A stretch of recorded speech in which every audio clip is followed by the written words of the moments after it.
Nigeria, vive colère contre le gouvernement après la découverte de vivres cachés aux habitants. Plusieurs milliers de personnes ont mis la main sur des sacs de nourriture destinés à être distribués pendant le confinement. L'écart de contamination du coronavirus explose. Un nouveau record mondial de pandémie en France et en Espagne. Le point dans quelques instants dans ce journal. Et puis nous verrons dans un reportage de Denis Kouman d'où proviennent les bouteilles vendues sur les marchés ivoiriens et dans quelles conditions ces bouteilles sont entretenues. A tout de suite. On se retrouve pour un nouveau tour de l'actualité dans le monde. Bienvenue et merci d'être avec nous. Vive colère des Nigérians contre le gouvernement. Pour cause, plusieurs milliers de sacs de nourriture destinés à être distribués pendant le confinement ont été cachés. Alors que le Nigeria a souffert de la pandémie de Covid-19, des vivres cachés par le gouvernement sont de trop pour les Nigérians. Une foule déchaînée a mis à sac un entrepôt du gouvernement. Le compte rendu avec Henri Amquier.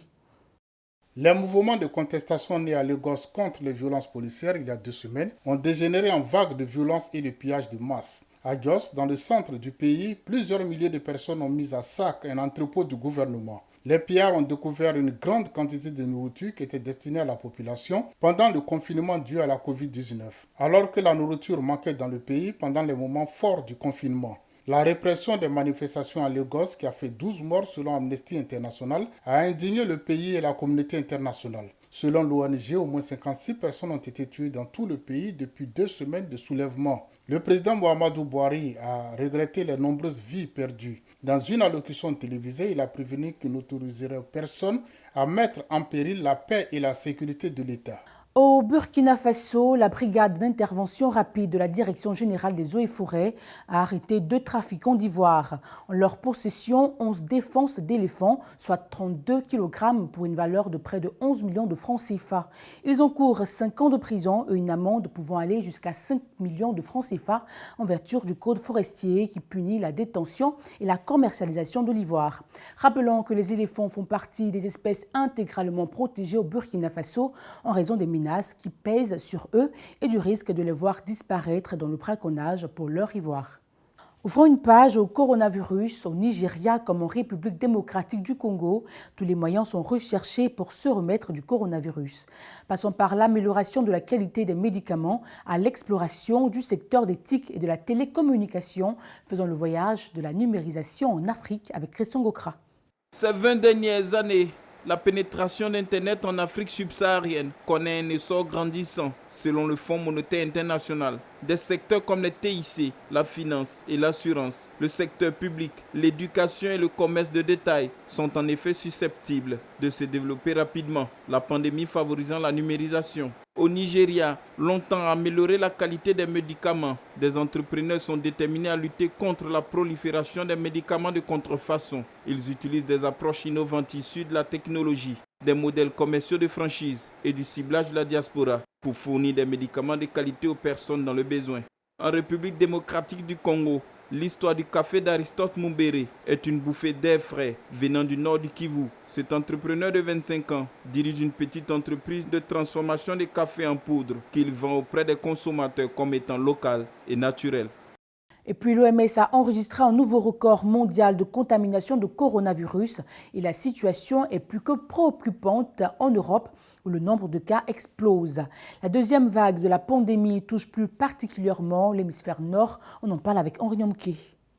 L'Organisation mondiale de la santé annonce l'enregistrement d'un nouveau record mondial de contamination par le coronavirus pour la 3e journée consécutive. Selon les statistiques mondiales de l'OMS, 465 000 cas ont été confirmés samedi, contre 449 000 vendredi et 437 000 jeudi. Plus de 42 millions de cas ont été diagnostiqués et au moins 1 15 000 morts ont été enregistrés dans le monde depuis fin décembre, selon les données du Centre européen de prévention et de contrôle des maladies. Compte tenu de l'explosion des cas à travers le monde, le patron de l'OMS a appelé à la solidarité mondiale dans la distribution de tout futur vaccin contre le coronavirus. Dans un discours vidéo à l'ouverture d'un sommet mondial de la santé de 3 jours à Berlin, Tedros Adhanom, le seul moyen de surmonter la pandémie était de le faire ensemble et de s'assurer que les pays les plus pauvres aient un accès équitable à un vaccin. De son côté, la Côte d'Ivoire souhaite développer l'entrepreneuriat féminin afin d'accélérer l'autonomisation de la femme pour le développement du pays. À cet effet, le Premier ministre ivoirien a procédé à l'inauguration des usines des femmes à Abengourou. Commentaire signé Christian Gokra. C'est un grand soulagement pour les femmes de Côte d'Ivoire qui bénéficient désormais des usines pour leur permettre d'être autonomes. L'inauguration des usines des femmes de Côte d'Ivoire s'est faite à Abengourou par le chef du gouvernement. L'ouverture de la première de ces usines dans l'indénié Douablin a pour but de développer l'entrepreneuriat féminin, d'accélérer l'autonomisation de la femme et de faire participer plus de femmes à l'industrialisation de la Côte d'Ivoire. D'un coût total de plus de 4 milliards de francs CFA, ce programme a une durée de 3 ans. Il prévoit la formation des femmes en gestion financière, l'accès aux fonds d'appui aux femmes de Côte d'Ivoire, la formation des jeunes filles dans les instituts de formation et d'éducation. Elles sont désormais connues, les dates des inscriptions aux examens de fin d'année. Elles auront lieu du lundi 19 octobre au vendredi 11 décembre 2020 et les candidats à ces examens concernent les élèves des classes du primaire, de 3e et de terminale. Parlons de la réutilisation des bouteilles recyclées vendues sur les marchés en Côte d'Ivoire. La réutilisation des bouteilles à usage unique est une pratique domestique courante et pour arriver intact à la table du consommateur, les conditions de désinfection doivent être rigoureuses. Eh bien, généralement, le consommateur se soucie peu de la provenance et des conditions d'hygiène de ces bouteilles. Pour vous, Denis Kouma était dans l'un des points de vente de ces bouteilles recyclées. Voici le reportage. De nombreuses personnes s'adonnent à la collecte des emballages plastiques à Abidjan. Des emballages vendus sur nos marchés et souvent décriés pour leurs origines douteuses. Cette vendeuse rencontrée sur le marché d'Abobo nous explique son circuit d'approvisionnement. Je m'avais acheté engrais 7e tranche. Avec les femmes Boussanga qui se promenaient pour acheter chez les dames qui sont dans le village. Et ils ne ramassent pas, ils ont tapé les portes là. Et puis ils comptent pour faire sortir.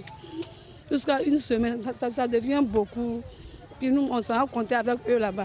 Bon, moi, je paye ça là comme ça. 3,25. 3,25 et puis je revends 3,50. Dick Yao Gervin, technico-médical, venu faire des achats, trouve les prix de ces bouteilles abordables. Pour lui, l'hygiène de ces emballages ne fait pas défaut. Bon, un technico-médical, c'est quelqu'un qui a la capacité de fabriquer des médicaments et puis en vendre. Voir les emballages sur le marché, c'est un peu cher. Bon, avec ces femmes, nous en sortons mieux. Ce qui est recyclé, c'est bien propre, c'est bien nettoyé. Arrivé à la maison, nous aussi, on nettoie encore. Et puis bon, c'est OK, quoi. Les commerçants demandent aux autorités de leur trouver un espace approprié pour l'exercice de leur activité, car à maintes reprises, elles ont été chassées. À cause des enfants, si on leur donné nos places, nous on va contents. On n'a rien nous donné, nous on fatigués sûrement. On déménageait tous, on fatiguait tous là. On ne connaît pas comment on va faire. C'est difficile pour nous pour le moment. Donc on demande au gouvernement de chercher une place pour nous. On va vite d'aller se promener. Nous, on veut vendre. Au-delà de l'hygiène, il faut savoir que toutes les bouteilles plastiques ne sont pas réutilisables. À la base, il y a le symbole du recyclage, un triangle avec un chiffre à l'intérieur qui reflète l'usage de bouteilles. Le chiffre 1 est la variété de plastique appelée PET, couramment utilisée pour fabriquer les bouteilles d'eau. Ce type de bouteille est destiné à être jeté après une première utilisation. Les types de cas sont utilisés pour les bouteilles d'eau et ne représentent aucun danger pour les consommateurs. Ils peuvent être utilisés plusieurs fois. Ce sont les plus sûrs pour notre santé et pour l'environnement. Le type 5 est aussi sans danger mais utilisé pour les yaourts et les sirops. Les types 3, 6 et 7 sont les variétés de plastique les plus dangereuses pour la santé. Ils correspondent respectivement au PVC, au polystyrène et au biphénol A, connus pour perturber le fonctionnement hormonal. Soyons donc tous des consommateurs avertis pour consommer malin. Un saurien en divagation à Yamoussoukro a été capturé ce lundi par les éléments du groupement des sapeurs-pompiers militaires. L'animal sur la route de la basilique a été capturé par une équipe de la 5e compagnie des sapeurs-pompiers militaires et a été remis dans son milieu naturel. Fin de ce journal, il vous a été proposé par l'ensemble de la rédaction et réalisé par Emmanuel Bissouma. J'étais ravie de vous le présenter. Prenez soin de vous et on se retrouve demain.